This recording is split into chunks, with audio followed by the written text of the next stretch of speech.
day in my life, Nana Official. Hai, hari ini kita memasak ikan tongkol sambal hijau. Sebelumnya jangan lupa like, comment, share, dan subscribe ya teman-teman. Nah, yang pertama ikan tongkolnya sudah saya potong-potong, sudah saya kasih garam dan juga jeruk nipisnya. Terus untuk bumbunya ada cabai kecil sesuai selera biar nggak pedas ini ya. Oke, saya nggak taruh banyak. Ada cabai hijau, bawang merah, bawang putih, dan juga satu tomat aja.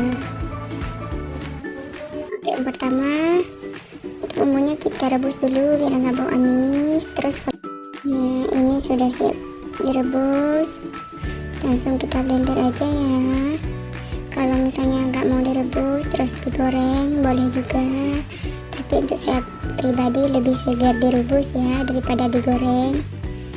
Ini kita masukin blender semua dan juga air-airnya ya. Terus untuk bumbunya yang sudah blender tadi kita tumis dulu. Saya kasih reko setengah sendok teh dan juga garam setengah sendok teh. Nanti kalau banyak garam dia akan asin ya.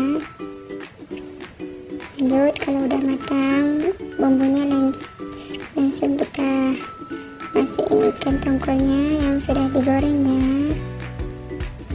Lanjut kita aduk-aduk, kita tunggu dulu sedikit biar empuk ikan tongkolnya, biar meresap ya. Nah, ini sudah jadi ikan tongkol sambal hijau ya.